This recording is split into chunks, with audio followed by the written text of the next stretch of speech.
berharap agar di Bali selalu aman, damai. Bagaimana kita untuk dalam pilkada ini supaya mengedepankan sikap toleransi, kemudian mengedepankan sikap bagaimana menunjukkan bahwa kesadaran diri kita sudah semakin meningkat. Itu hal yang kita membutuhkan pemimpin dalam pemilu kada ini adalah orang yang memang tulus dan ikhlas. Itu yang pertama. Yang kedua, kita untuk mencari kualitas pemimpin itu termasuk pendidikannya pun harus dipikirkan. Tahu seperti apa Bali semestinya, siapapun yang akan memimpin. Karena seperti yang dibilang, Bali itu kan unik. Khusus kita di properti Bali, selain destinasi pariwisata, Bali merupakan destinasi untuk berinvestasi, yaitu properti. Tahun 2024 yang dikenal sebagai tahun politik, di mana pada tahun yang sama terselenggara dua peristiwa pemilu sekaligus, yaitu pemilu serentak 2024 untuk memilih legislatif dan eksekutif, serta pilkada serentak 2024 untuk memilih kepala daerah sesuai tingkatannya yang akan diselenggarakan pada tanggal 27 November 2024. Pilkada serentak tersebut diikuti oleh 37 provinsi dan 508 kabupaten kota untuk memilih kepala daerah, yaitu gubernur dan wakil gubernur, bupati, wali kota, dan wakil bupati, wakil wali kota. Jadi pilkada 2024 ini benar-benar diselenggarakan secara serentak dan diikuti oleh semua daerah termasuk ke-9 kabupaten kota dan provinsi di Bali.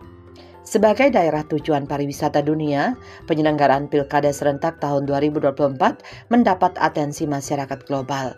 Seperti apakah pemimpin Bali ke depan yang diharapkan masyarakat Bali? Berkaitan dengan pilkada Provinsi Bali maupun kabupaten kota di Bali ke depan ini, harapan kami agar bagaimana nantinya berjalan sesuai dengan SOP yang sudah dibuat. Yang jelas kami berharap agar di Bali selalu aman, damai. Bagaimana kita untuk dalam pilkada ini supaya mengedepankan sikap toleransi, kemudian mengedepankan sikap bagaimana menunjukkan bahwa kesadaran diri kita sudah semakin meningkat. Itu hal yang mungkin sangat saya harapkan ke depan agar pariwisata di Bali nantinya tidak terpengaruh akibat nantinya hal-hal negatif yang diakibatkan oleh proses berjalannya pilkada. Kita membutuhkan pemimpin dalam pemilu kada ini adalah orang yang memang tulus dan ikhlas. Itu yang pertama. Yang kedua, kita untuk mencari kualitas pemimpin itu termasuk pendidikannya pun harus dipikirkan. Yang ketiga, yaitu persyaratan daripada orang biasanya kan ada masa lalu, masa yang sekarang, dan masa yang akan datang. Masa lalunya penting, karena tidak bisa orang itu akan berubah seketika bila mana telah menjabat. Maka kalau ada orang ngomong bahwa masa lalu adalah tidak ada masalah, yang ke depan itu adalah program yang harus dia akan bisa eksekusi, saya berpikir berat masih. Karena sudah pasti tidak akan bisa watak itu berubah seketika. Itu. Dan pemimpin yang Bali yang kita butuhkan juga itu orang yang bisa mempunyai kemampuan cerdas mengeksekusi persoalan-persoalan yang ada. Karena kita dihadapkan ada 4 masalah besar di Bali, yaitu satu sudah pasti darurat sampah, yang kedua darurat jalan kredit, yang ketiga masalah pemerataan ekonomi, ya. Yang keempat, bagaimana kita mengkombinasikan itu semua sehingga menjadi program yang nyata. Di mana kita mengingat Bali adalah merupakan pusat perhatian dari dunia. Siapapun mungkin pemimpin ke depan yang memimpin Bali, kita pasti support secara maksimal, dan harapan kita pemimpin Bali ke depan itu tahu seperti apa Bali semestinya, siapapun yang akan memimpin. Karena seperti yang dibilang, Bali itu kan unik. khusus kita di properti Bali, selain destinasi pariwisata, Bali merupakan destinasi untuk berinvestasi, yaitu properti. Adapun hal-hal yang kita inginkan untuk pemimpin Bali ke depan, yaitu satu adalah kepastian dalam hal ini kita berinvestasi. Karena terakhir-terakhir ini kan banyak sekali caruk maruk mengenai tumpang tindih aturan baik dari pemerintah pusat maupun daerah. Itu jujur aja kita sebagai pengusaha membuat kita agak khawatir, terutama untuk masalah tata ruang dan alih fungsi lahan. Politik pada hakikatnya adalah usaha bersama untuk mencapai kehidupan yang lebih baik, dan untuk mewujudkan hal tersebut, masyarakat memilih pemimpin sesuai dengan tingkatannya. Konstitusi yang berlaku menetapkan bahwa pemimpin negara, kepala daerah, hanya dapat dipilih melalui peristiwa politik, yaitu pemilu, sebagai proses pergantian kekuasaan yang sah dan terselenggara secara regulatif. Namun demikian, setelah terpilih, nantinya pemimpin Bali ke depan hendaknya bisa lepas dari kepentingan politik dan melanjutkan program kerja yang diwariskan oleh pemimpin sebelumnya yang telah menjadi program berkelanjutan. Hal ini sekaligus menepis tudingan lain pemimpin, lain kebijakan, sehingga tidak ada pembangunan berkelanjutan, namun pembangunan pengulangan semata-mata. Dalam hal pemimpin Bali ke depan, kita di Bali tahu bahwa ada beberapa permasalahan yang sangat perlu kita tangani. Yang pertama berkaitan dengan bagaimana infrastruktur yang betul-betul sangat urgent ini kita lihat banyak sekali terjadi kemacetan di mana-mana. Nah, hal ini merupakan tantangan besar buat pemimpin Bali maupun kabupaten kota di Bali supaya ke depan bisa menyelesaikan permasalahan kemacetan ini terutama. Nah, yang kedua berkaitan dengan pola pembangunan ke depan di Bali ini agar berkelanjutan. Nah, siapapun nanti pemimpinnya, hal-hal yang sudah dilaksanakan baik di Bali, harapannya itu bisa dilanjutkan agar tidak mengulang dari nol lagi. Nah, yang dirugikan pun nantinya pasti akan masyarakat. Siapapun yang terpilih sebagai gubernur maupun bupati wali kota di Bali agar betul-betul nantinya proses untuk membangun daerahnya itu berkesinambungan. Semua calon pemimpin yang sedang bertarung saat ini, begitu beliau itu menang dan dilantik, itu bukan menjadi pemimpin partai, dia adalah pemimpin rakyat. Disinilah dia harus mampu meletakkan dirinya di tengah-tengah masyarakat dan mengayomi semua kebutuhan daripada masyarakat secara umum, dan tidak mengayomi partai politik di mana dia bernaung. Ini penting. Kalau masih akan dia memikirkan istilahnya kelompoknya, itu dia tidak akan bakalan bisa maju sebagai pemimpin.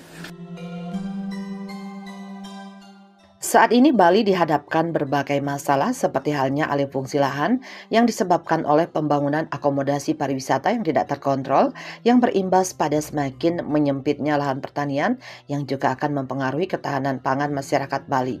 Selain itu, masalah kemacetan yang saat ini belum bisa diatasi, hingga persoalan pengelolaan sampah yang menimbulkan berbagai persoalan. Kepastian hukum dan penerapan sanksi juga sangat diperlukan dalam menjaga kelestarian alam Bali. Hal ini juga hendaknya menjadi program utama bagi calon pemimpin Bali terpilih ke depan.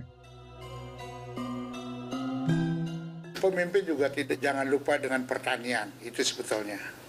Ya, kalau Bali kan cukup maju pertaniannya.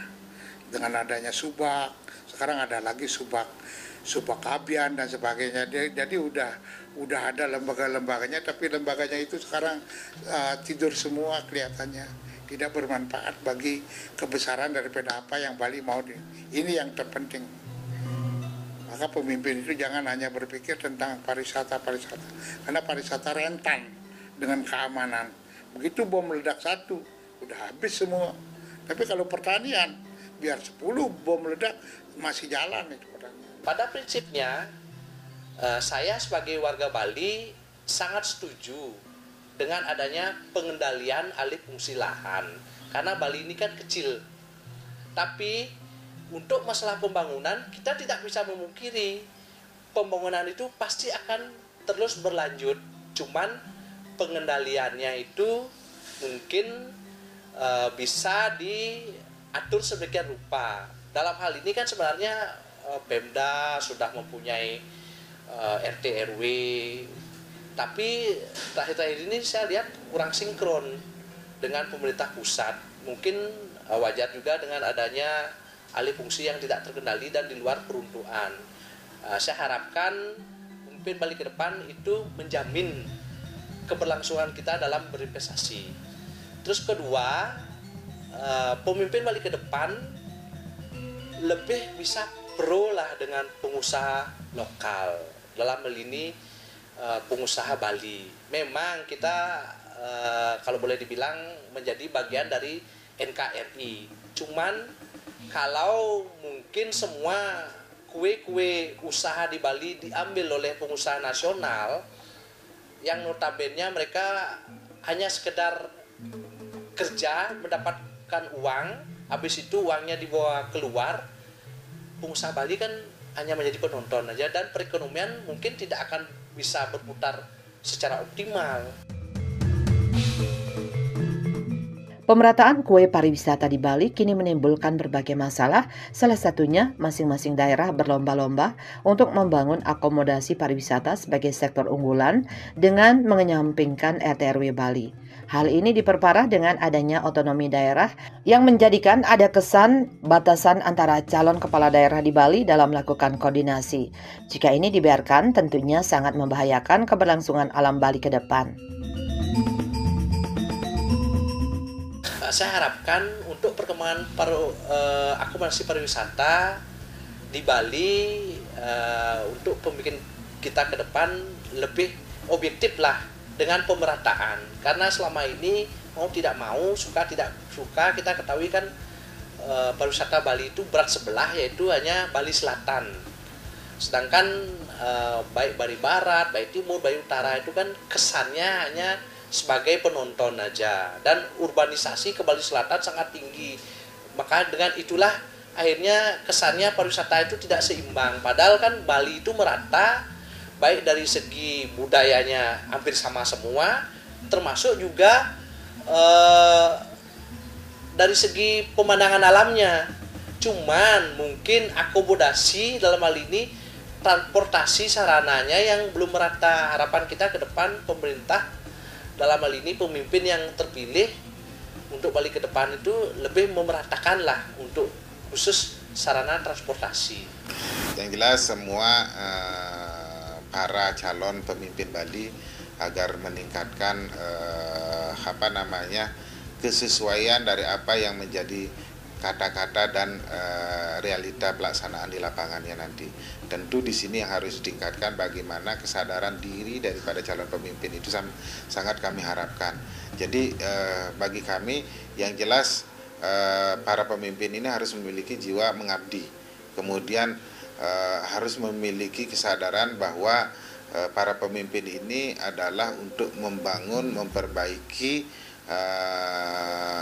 pola pembangunan di Bali, memperbaiki perekonomian di Bali, memperbaiki pendidikan, memperbaiki pariwisata, segala hal yang berhubungan dengan Bali itu diperbaiki, sehingga akan sangat ditentukan oleh bagaimana caranya berpikir, kemudian bagaimana caranya mengendalikan pemikirannya beliau dengan kesadarannya itu, supaya betul-betul nantinya efek daripada kata-katanya mereka untuk menjadikan Bali menjadi lebih baik itu bisa di-maintain, sehingga mengurangi hal-hal yang sifatnya negatif. Itu harapan kami ke depan kepada calon pemimpin, supaya meningkatkan kesadaran dirinya untuk menjadikan Bali ini semakin baik ke depannya. Hal yang tidak kalah penting dilakukan yakni bagaimana sumber daya manusia Bali dapat ditingkatkan, karena di tengah persaingan bebas SDM Bali dituntut untuk bisa meningkatkan kualitas dirinya baik melalui pendidikan formal maupun informal. Selain sistem pendidikan yang tidak kalah penting yakni di sektor pelaku usaha, hendaknya para pengusaha Bali bersatu dalam menghadapi pelaku usaha dari luar, terutamanya dalam penggarapan proyek investasi yang ada di Bali. Karena saat ini para pelaku usaha lokal atau orang Bali masih minim menikmati, bahkan banyak sebagai penonton saja. Bahkan saat ini bukan saja WNI yang membuka usaha di Bali, namun ada wisatawan yang menyalahgunakan kunjungannya untuk membuka usaha secara ilegal di Bali. Berkaitan dengan pola pendidikan di Bali, nah terutama di sini kita tahu bahwa saat ini beberapa hal terobosan pendidikan yang dilakukan oleh pemerintah, ada beberapa yang bagus, ada juga yang mungkin perlu diperbaiki. Nah, berkaitan dengan pendidikan akademisi maupun pendidikan vokasi, kita lihat di sini sudah semakin bagus, tetapi dari pemerintah juga perlu pengawasan, perlu monitoring juga kepada sekolah-sekolah maupun lembaga-lembaga yang menyelenggarakan pendidikan maupun pelatihan kerja ke depan, supaya ke depan nantinya baik itu pendidikan tinggi vokasi maupun pendidikan tinggi akademisi ataupun mungkin pelatihan-pelatihan vokasi lainnya, agar mereka memiliki kreativitas untuk tidak hanya berpikir untuk melatih maupun mendidik mereka, tetapi bagaimana juga membantu pemerintah membuat semacam solusi supaya bersinergi dengan industri. Nah, hal ini beberapa lembaga pelatihan ataupun perguruan tinggi vokasi atau pendidikan tinggi vokasi di Bali sudah melaksanakannya, yang disebut dengan link and match dengan industri itu. Nah, hal inilah yang menjadi solusi kiranya buat peningkatan SDM masyarakat Bali ke depan. Memperbaiki sistem pendidikan itu yang terpenting. Itu memberikan kesempatan pendidikan yang benar-benar membangun manusia seutuhnya, bukan setengah hati. Contoh misalnya menerima sekolah menerima murid. Ya, kalau ada orang pinter ya harus diterima, jangan ditolak karena dia tidak punya siapa-siapa. Inilah yang terpenting. Kita juga sebagai pengusaha dengan oknum-oknum pelaku usaha yang tidak legal atau ilegal. Selama ini kan banyak, terutama mohon maaf dengan adanya gula pariwisata, banyak sekali mendatangkan turis-turis yang terutama mancanegara yang long stay kalau boleh bilang di sini. Mereka kebanyakan mungkin selain berpariwisata ada juga yang melakukan usaha secara legal. Mungkin itu bisa lebih tertibkan karena pemerintah dalam hal ini khususnya pemimpin Bali melalui Pemprov maupun Pemda itu kan punya sudah peraturan dan perundangan, dan pelaksana pengamannya yaitu Satpol PP mungkin bisa lebih aktif biar nanti ke depannya tidak menyesal sudah nasi menjadi bubur, mungkin seperti itu dia gininya. Dan apapun pembangunan di Bali, saya sangat setuju pemerintah itu menyelaraskan dengan Trihita Karana, yaitu Parayangan, Pawongan, dan Palemahan. Kalau itu sudah diikuti, saya yakin Ajeg Bali itu pasti akan bertahan secara lestari dan lama. Bali yang dikenal sebagai daerah pariwisata berkelas dunia terdiri dari beragam karakteristik masyarakat, memiliki komunitas masyarakat yang eksistensi dan berpengaruh kuat, yaitu masyarakat adat yang keberadaannya menjadi penopang aktivitas kepariwisataan Bali. Demikian pula sebaliknya, berbagai aktivitas budaya, religi, dan adat istiadat yang mereka lakukan menjadi bagian dari unsur budaya Bali dan menjadi komoditas pariwisata. Karenanya pemimpin Bali ke depannya memiliki visi dan misi yang jelas bagi pembangunan Bali ke depan. Karena saat ini yang menjadi persoalan dengan tidak terwujudnya pemerataan, maka menimbulkan ketimpangan antar daerah.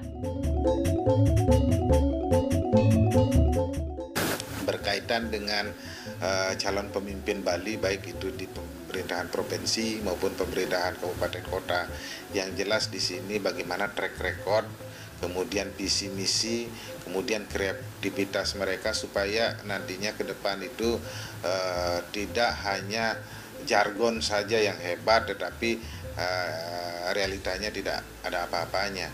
Nah, di sini perlu persiapan matang, bagaimana mempersiapkan visi misi, kemudian membuat actionnya itu supaya menjadi suatu kenyataan. Jadi kita Bali sangat membutuhkan pemimpin-pemimpin yang tepat supaya nantinya pemimpin-pemimpin ini bisa membawa Bali ke depan semakin makmur, terutama adil makmur. Di sila kelima itu kita harapkan supaya bisa diwujudkan nantinya ke depan. Karena terus terang kalau kita lihat pariwisata di Bali ini butuh keberlanjutan. Jadi pariwisata yang menjadi rohnya di Bali itu adalah pariwisata budaya. Bagaimana kita di Bali ini bisa melestarikan budaya Bali ke depan supaya betul-betul budaya Bali ini dijaga dan dilestarikan sehingga pariwisata ke Bali ke depan untuk pariwisata Bali bisa berkelanjutan. Bupati-bupati sebali duduk bersama dengan Pak Gubernur membuat program yang bisa dijangkau untuk Karangasem, yang bisa dijangkau untuk ini, sehingga tidak menjalankan ego masing-masing.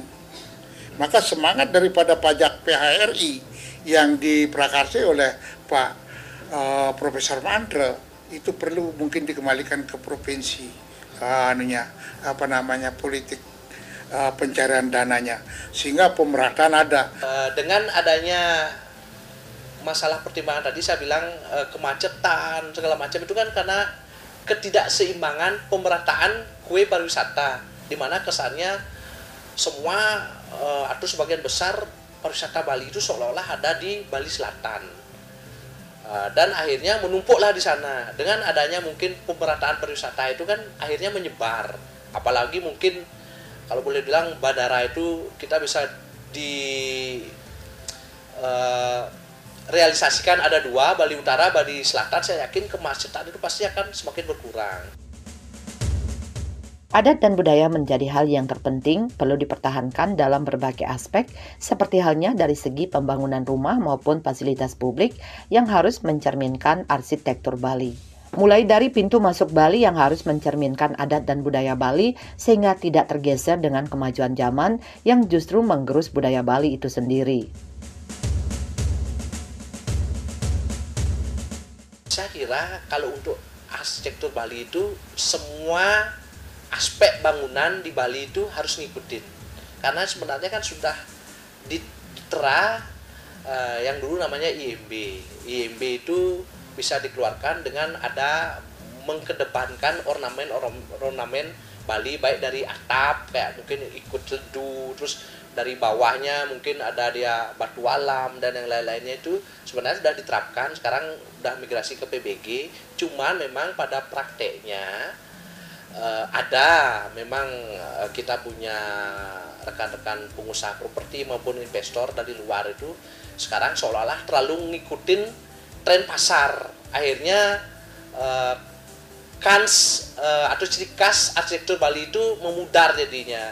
Itu kalau saya sih sangat menyayangkan, karena seperti saya bilang tadi, arsitektur Bali itu sudah mempunyai keunggulan yang luar biasa dan unik ketimbang arsitektur luar. Yang namanya bahasa peribahasa, kalau boleh bilang, di banyak langit dijunjung, di sana tanah dipijak, atau kita mengutamakan kearifan budaya lokal. Kalau bukan kita sebagai mungkin pengusaha asli Bali, siapa lagi untuk melestarikan budaya, dalam hal ini arsitektur Balinya. Terakhir, Pak. Di tengah era revolusi industri 5.0, sangatlah strategis pola komunikasi yang mereka terapkan mampu menimbulkan kesadaran pentingnya mempertahankan lokal genius, terutamanya di kalangan kaum milenial. Meskipun perkembangan teknologi informasi sangat pesat, memperhatikan kuatnya ketokohan mereka, maka dipandang perlu untuk memberikan pendidikan politik kepada masyarakat kaum milenial. Kemudian mereka sampaikan kepada masyarakat yang dipimpinnya agar masyarakat antipati terhadap politik dan calon pemimpin Bali itu sendiri, sehingga bisa menumbuhkan kesadaran bahwa aktivitas politik sangat dekat dengan kehidupan mereka. Hal ini sekaligus meminimalisir angka golput yang membayangi setiap helatan pesta demokrasi di Indonesia. kepada seluruh masyarakat Bali juga di sini saya harapkan semua berpartisipasi dalam memberikan suaranya, karena kalaupun nanti masyarakat tidak memilih atau golput istilahnya karena ketidakpercayaannya terhadap calon-calon yang ada, nah apabila nanti Bali dipegang oleh orang yang tidak tepat, justru nanti akan berdampak sangat buruk pada masa depan Bali itu sendiri. Sehingga apapun yang sudah dicanangkan saat ini, calon-calon yang sudah ada itu pasti ada yang di dalam hati Bapak Ibu semuanya warga Bali yang terbaik. Lakukan pilihannya sesuai dengan hati nuraninya, jangan terpengaruh akibat daripada money politik maupun hal-hal lain yang sifatnya kurang profesional. Jadi apapun pilihan Bapak dan Ibu sebagai warga Bali yang merupakan harapannya untuk kemajuan Bali ke depan, lakukan, harus berkontribusi. Jangan sampai golput nantinya, itu harapan kami, karena ketika nantinya salah yang menjadi pemimpin Bali, justru yang menjadi korbanlah kita sendiri, kita masyarakat Bali. Golput itu bisa diperkecil bila mana ada calon yang memang hebat, yang bisa mempengaruhi daripada pemilih itu sendiri, baru golput bisa turun. Tetapi kalau calonnya mencela-mencela, ya orang malas untuk hadir, sehingga dia hanya keluar-keluar aja di FB dan sebagainya mendukung dan sebagainya, tapi tidak akan hadir. Itu sudah pasti. Tetapi peserta daripada pemilu di Bali termasuk tinggi, kalau nggak salah di atas 80% kemarin. Pemilihan kepala daerah secara serentak tahun 2024 sudah di depan mata. November mendatang, rakyat yang memiliki hak suara kembali akan memilih pemimpin yang berkualitas untuk membawa daerahnya ke arah lebih baik. Pemilihan kepala daerah bukanlah sekadar rutinitas demokrasi, melainkan langkah krusial yang akan membentuk masa depan masyarakatnya. Oleh karenanya, memilih pemimpin berkualitas di Pilkada 2024 sangat penting. Nah, disinilah harus adanya program jangka panjang, jangka pendek. Jangka panjangnya kayak apa yang sudah disepakati, jangka pendeknya seperti apa. Tetapi karena undang-undang kita mengendaki berdasarkan daripada visi misi daripada calon yang akan terpilih dan tidak terpilih. Yang terpilih itu akan melaksanakan programnya sendiri, sehingga itu akan terjadi perubahan, akan terjadi hambatan untuk mempercepat proses terjadinya percepatan capaian gitu. Kepada para penyelenggara pemilu, baik itu di tingkat provinsi maupun di tingkat kabupaten kota, supaya berlaku adil. Jangan sampai apa yang Anda lakukan sebagai penyelenggara itu mencederai daripada demokrasi.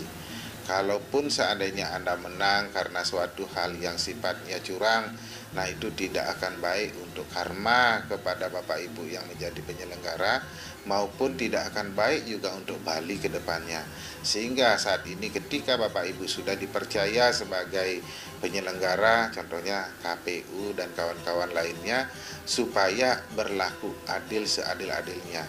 Andalah yang menjadi harapan daripada masyarakat Bali ke depan, supaya bertindak jujur, adil, dan sesuai dengan aturan pemilu, supaya nantinya apa yang menjadi hasil pemilu itu sesuai dengan harapan kita semua dan bisa berefek positif terhadap Bali itu sendiri. Yang jelas, apapun yang Anda lakukan ketika Anda berkarma baik untuk Bali, maka ke depan yakinlah Anda dan keturunan Anda akan mendapatkan kebaikan.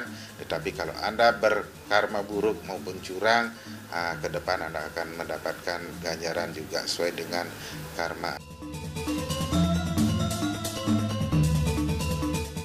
Kita tentu tidak ingin kembali melihat kasus kepala daerah melakukan korupsi untuk memperkaya diri sendiri dengan berbagai cara, termasuk mengeluarkan perizinan yang kerap mengeksploitasi kekayaan alam. Saat ini para calon kepala daerah mulai memoles citra diri melalui kampanye dan baliho. Sebagai pemilik hak suara, hendaknya masyarakat harus jeli dan hati-hati dalam memilih calon pemimpin mereka kelak. Selain aspek elektabilitas, jangan lupa untuk memperhatikan kualitas dan moralitas calon kepala daerah. Kita pastinya ingin pemilihan kepala daerah serentak tahun 2024 menghasilkan pemimpin yang berkualitas. Hal itu tidak lain agar pembangunan di daerah berjalan secara baik dan benar, sehingga pada akhirnya kesejahteraan masyarakat dapat lebih meningkat.